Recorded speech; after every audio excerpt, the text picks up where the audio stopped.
જય શ્રી કૃષ્ણ, જય માતાજી, જય ખેડૂત, જય ગુજરાત.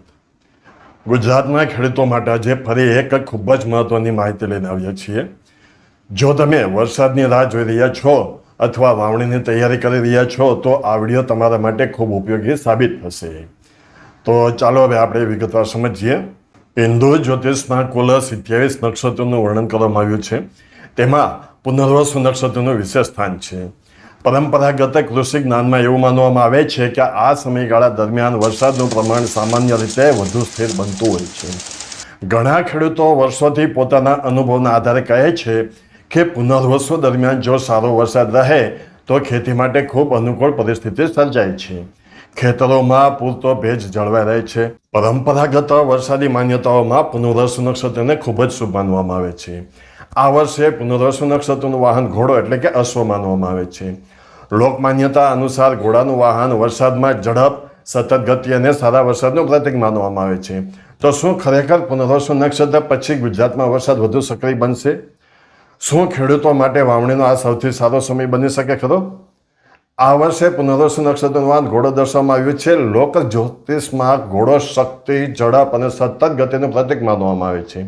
એવી માન્યતા છે કે જ્યારે પુનર્વસુમાં ઘોડા વાહનનો યોગ બને ત્યારે વરસાદ સારો અને વ્યાપક થઈ શકે છે. ઘણા વિસ્તારોમાં સતત વરસાદી માહોલ બની શકે છે. જમીનમાં પૂરતો ભેજ રહેશે. વાવણી માટે અનુકૂળ સ્થિતિ ઊભી થઈ શકે છે. જોકે અહીં એક વાત યાદ રાખવી ખાસ જરૂરી છે. આવી આગાહીઓ પરંપરાગત લોક જ્યોતિષ અને વર્ષોના અનુભવ પર આધારિત હોય છે. વાસ્તવિક વરસાદ હવામાનની સ્થિતિ અને હવામાન વિભાગની આગાહીઓ પર નિર્ભર રહે છે. જો વાતાવરણ અનુકૂળ રહેશે તો પુનર્વસુ નક્ષત્રથી ગુજરાતના ઘણા વિસ્તારોમાં વરસાદ વધુ સક્રિય બની શકે છે. આકાશમાં ઘેરા વાદળો છવાઈ શકે છે. ઠંડા પવનો ફૂંકાઈ શકે છે. ગાજવીજ સાથે વરસાદી ઝાપટા પડી શકે છે. સૌરાષ્ટ્ર, કચ્છ, ગુજરાત, મધ્ય ગુજરાત અને દક્ષિણ ગુજરાતના અનેક વિસ્તારોમાં વરસાદનું પ્રમાણ વધવાની શક્યતા બની શકે છે. દરિયાકાંઠાના વિસ્તારોમાં પવનનું જોર પણ વધી શકે છે. જ્યાં અત્યાર સુધી ઓછો વરસાદ પડ્યો હોય ત્યાં પણ વરસાદી પ્રવૃત્તિમાં વધારો જોવા મળી શકે છે. આ સમયગાળા દરમિયાન ખેડૂતોએ હવામાનની સત્તાવાર આગાહી પર સતત નજર રાખવી જોઈએ. અને આ મિત્રો, આપણે આ ચેનલમાં ખાલી આવડે આ જ વિડીયો નથી હો, ભેગી આ શોમાં આવતા તહેવારોની વાત આવી પણ છે ને તમારો રાશિફળ પણ મળી જાય. તો એ જોવાનું હોય ને તો આ ચેનલને સબસ્ક્રાઈબ કરવાનું ભૂલતા નહીં. તો કરો સબસ્ક્રાઈબ. હા, હવે આગળ વધીએ.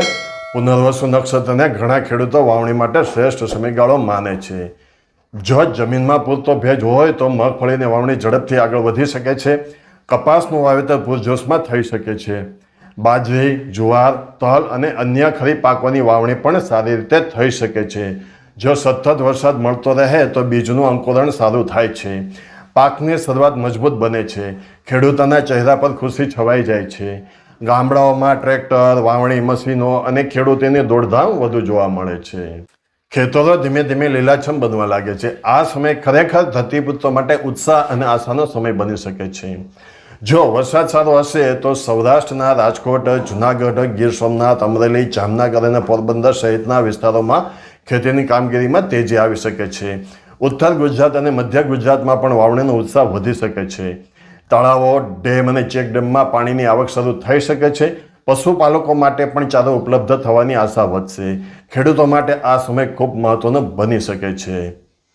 મિત્રો, આપણે આજના નક્ષત્રનો વિડીયો જોયો હશે તમે, તેની અંદર તમને જે પ્રમાણે વરસાદની વાત કરેલી તો તેની અંદર હું તમને કહી શકું કે એમાં પણ મેં કીધેલું કે જે તે સમયે જે પણ હવામાનનો વર્તારો હોય તે મુજબ વરસાદ થતો હોય છે. તો એને કારણે અલગ અલગ જગ્યાએ અમુક જગ્યાએ વરસાદ થયો છે, જળબંબાકાર થયો છે, અમુક જગ્યાએ જેવો તેવો થયો છે અને અમુક જગ્યાએ બિલકુલ થયો જ નથી. તો મિત્રો, 6 જુલાઈ 2026 સોમવારના રોજ બપોરે બરોબર 12:04 સૂર્ય પુનર્વસુ નક્ષત્રમાં પ્રવેશ કરશે. પરંપરાગત લોક માન્યતાઓ મુજબ આ વર્ષે ઘોડા વાહનને કારણે વરસાદની ગતિ અને જોર સારું રહેવાની આશા વ્યક્ત કરવામાં આવે છે. જો અનુકૂળ પરિસ્થિતિ રહેશે તો ગુજરાતના ઘણા વિસ્તારોમાં વાવણીની શરૂઆત વધુ ઝડપથી થઈ શકે છે અને ખેતરો લીલાછમ બનવાની આશા રહેશે. પરંતુ એક મહત્વની વાત યાદ રાખો, આ વિડીયોમાં જણાવેલી માહિતી પરંપરાગત કૃષિ અને જ્યોતિષી માન્યતાઓ પર આધારિત હોય છે. વાસ્તવિક વરસાદ હવામાન વિભાગની સત્તાવાર આગાહી અને સ્થાનિક હવામાન પરિસ્થિતિઓ પર નિર્ભર રહે છે. ખાસ સાંભળજો કે વાસ્તવિક વરસાદ હવામાન વિભાગની સત્તાવાર આગાહી અને સ્થાનિક હવામાન પરિસ્થિતિઓ પર નિર્ભર હોય છે. તેથી ખેતી સંબંધિત કોઈ પણ મહત્વનો નિર્ણય લેતા પહેલા સત્તાવાર હવામાન આગાહીને જરૂર ધ્યાનમાં લો. જો તમને માહિતી ઉપયોગી લાગી હોય તો આ વિડીયોને લાઇક કરો, તમારા ખેડૂત મિત્રો સાથે શેર કરો અને આવી જ કૃષિ, વરસાદ અને નક્ષત્ર સંબંધિત માહિતી માટે અમારી ચેનલને સબસ્ક્રાઇબ કરવાનું ભૂલશો નહીં. કમેન્ટમાં જરૂર લખજો કે તમારા ગામમાં વાવણી શરૂ થઈ ગઈ, કે તમે વાવણી કરી લીધી, કે હજુ બાકી છે, કે હજુ વરસાદની રાહ જુઓ છો. તે વિશે જરૂર કોમેન્ટ કરશો. ધન્યવાદ. જય ખેડૂત, જય ગુજરાત.